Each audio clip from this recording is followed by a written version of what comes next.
So apparently, I'm not allowed to call out Pastor Doug Wilson. It's not tolerated by TikTok.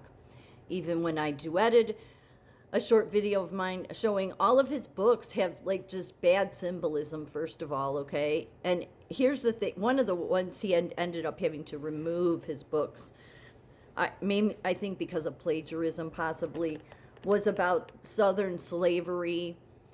And so then he did another book called Brown and Tan, making the argument that slavery here wasn't as bad as other places, which I think there's some truth to that, but it still was bad. Like, I think there's the arguments that can be made that, like, with some of the founders, they knew that if they had let the slaves go, which they wanted to, that they would be picked up by somebody worse. It's not that they had them in chains, and I don't want to get into, I'm so sick of the slavery argument. Like, they just never want you to move past it. However, what you need to understand is Doug Wilson, because he doesn't know Christ, he believes that God says there's a place for slavery. No, there's not. What you have to and then people go after God because they say God tolerated it in the Old and then the New Testament. Let's be clear. In the New Testament, it was Paul. Again, Paul, who served the Roman Empire. I'm not saying, I've said for a while, I said, don't disregard everything he says, but you have to use discernment. You have to go to God. When you see that he's writing things, him and Peter, and again, this is why I did my video yesterday about it's interesting that they found the bones for Peter and Paul, but not the other apostles. They can't. John's were not in the tomb, just like Jesus's weren't. But they shouldn't have been, right? Because they became glorified bodies. So why didn't Paul and Peter? No church asks those questions? Does no church seek God?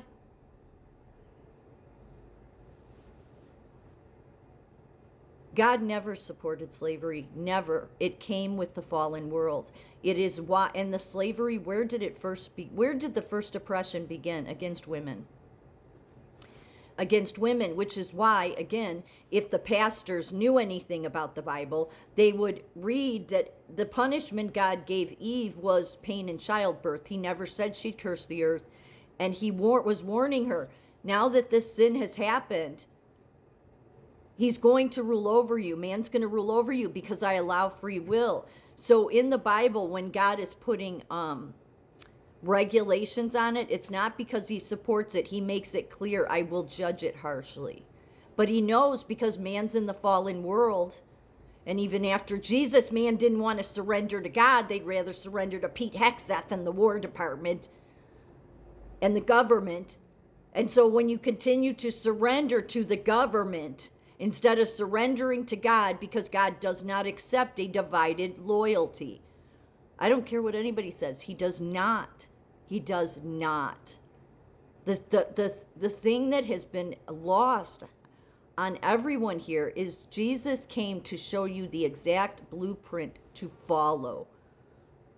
Again, that's not me saying that everybody had to be nailed to a cross. What the blueprint was you every step of the way you surrender to the Father. That will bring his kingdom, because then you are doing his Father's will. It's as simple as that. Our Father who art in heaven, hallowed be thy name. Thy kingdom come, thy will be done. How does thy kingdom come? Because God sees the people are doing his will instead of putting all their hope in the government, instead of putting all their hope in the pastors and the priests that seem to have just, I don't know what they did with Jesus's word. Well, they turned it into the religion of Paul. They did, and Jesus never knew Paul. But God made it clear, how the Pastor Doug Wilson didn't understand this fact, that God said he will judge it harshly, but it came in with the fallen world. Him trying to regulate it was him trying to put parameters on it because the people weren't going to stop doing it. They were spiritually dead. After the original sin, everybody was spiritually dead. God's working from scratch then. So look, TikTok, look, Washington, D.C., look at government, any of you, okay? You all seem to be in an identity crisis on all sides of the aisle. You have the left that has so many different identities. Who can make sense of any of that? And then people think, oh, the right makes sense. Their identity is dominion over women, both sides wanting to keep the curse going. And again, do you think that Satan doesn't know how to influence the Skull and Bones people and all the other male-dominated societies to, if you don't want God's kingdom to come and you want to rule, then this is what you have to do. You will have to convince the Christians that man, the husband, is over the woman. No, they were, prior to the original sin, they were a partnership. They were a partnership. At no time ever did God support the oppression of women. Did God support or say to Adam that I support you ruling over Eve? He did it because he knew now the male ego construct, this masculinity movement we see everywhere, this false construct, the same as the feminine false construct. Let's put it this way. There's a natural femininity, and there's a natural masculinity. I don't see that on either sides of the aisle. For either. No. I see this ugliness. This ugliness. It's the curse. That's why it's ugly to me. It makes me sick to my stomach. Like really sick to my stomach. Because it's the curse.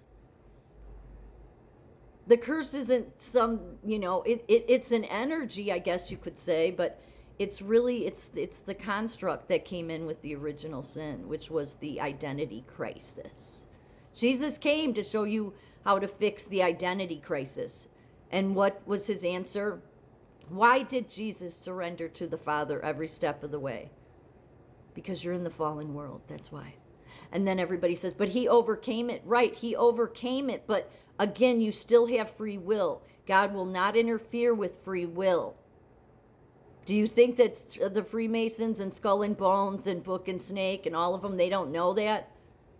So they created a bunch of churches, many of them being just false and twisting God's word, like Doug Wilson, who does it on a major. I think he's probably a bonesman, probably. Some secret society. The male-dominated society came in with the Roman Catholic Church. That's the reason they never let women become, as high as they do, because it's the Roman male bathhouse going on there, as I always say. It is. So that before the oppression of any other people, the first oppression began with women. And that was what God was warning Eve about. He never supported it. But he was working with spiritually dead people, so he had to start from scratch. When Jesus came, there was supposed to be a little bit more maturity by then, and there was, because you had, the apostles that understood this. The most important books in the New Testament, is anything Jesus says, the red lettering and Apostle John's book. Those are the two most important, because that's who Jesus loved. The biggest reason Apostle John's book being the most important, and his is very different than the others, by the way, is because they couldn't kill him. After they tried to boil him in oil, he came up refreshed. They tried 2 or 3 times to kill him, and they couldn't kill him. They tried to poison him. They hoped they'd kill him, putting him on the island of Patmos. But when he finally, even in old age, didn't die, they're just like, oh, go back to Ephesus. We give up. And then he died in his sleep, supposedly. But, again, Jesus told Peter, what is it to you if I want him to remain? He said that about John. Who knows? Maybe Apostle John has always been walking the earth in some form. You never know, because Jesus did say that. But the 2 books to me that are most important in the New Testament is Apostle John and anything in red lettering that Jesus says. You start adding Paul and even Peter at this point. But I mean, Paul definitely. You're in a different religion.